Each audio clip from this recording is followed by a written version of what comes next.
ఈరోజు మున్సిపల్ ఎన్నికలలో భాగంగా మన గ్రామంలో రెనివట్ల గ్రామంలో ఇక్కడికి విచ్చేసినటువంటి అక్కా చెల్లెళ్ళు అన్నదమ్ములు ప్రతి ఒక్కరికి నమస్కారములు.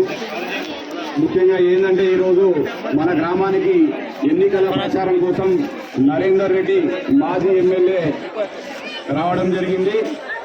వస్తూనే గుడి ప్రాంగణంలో నిలబడి ఆయన అబద్ధపు మాటలు అబద్ధపు ప్రచారాలు చేయడం జరిగింది. నేను ఒకటే అడుగుతా ఉన్నా నరేందర్ రెడ్డిని, ఇక్కడ ఉన్న సీసీ రోడ్ ప్రొసీడింగ్ నేను ఇచ్చినా వాళ్ళు టెంకాయ కొట్టిందని చెప్పి మాట్లాడిందంట.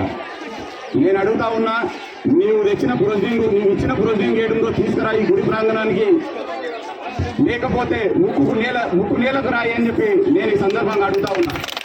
ఎందుకంటే దాదాపు 40 కోట్లతోనే ఈ వర్క్ చేస్తా ఉన్నాం.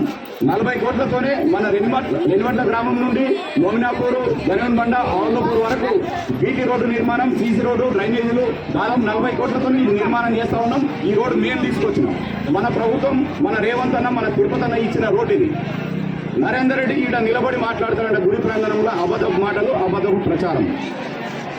ఆయన రెనివట్ల గ్రామానికి చేసింది ఏందో ఒక చిన్న పని, చిన్న సీసీ రోడ్, ఒక 50,000 సీసీ రోడ్ వేసినట్టుంటే, ఒక మోరి కట్టినట్టుంటే, ఒక బల్బ్ వేసినట్టుంటే చూపియాలని చెప్పి ఈ సందర్భంగా నేను అడుగుతా ఉన్నా.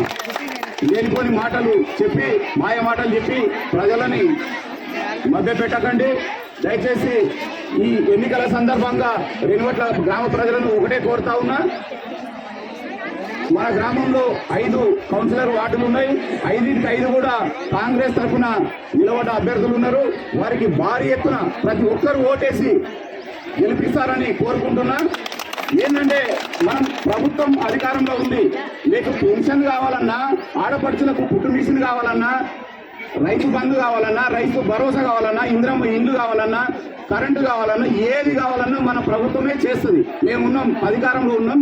మేమే పని చేయాల్సింది నరేందర్ రెడ్డి కాదు. ప్రభుత్వంలో ఉన్న వాళ్ళే రేవంత్ అన్న, తిరుపతి అన్న మనకు ఏ పని అడిగినా ఇవ్వడానికి సిద్ధంగా ఉన్నారు.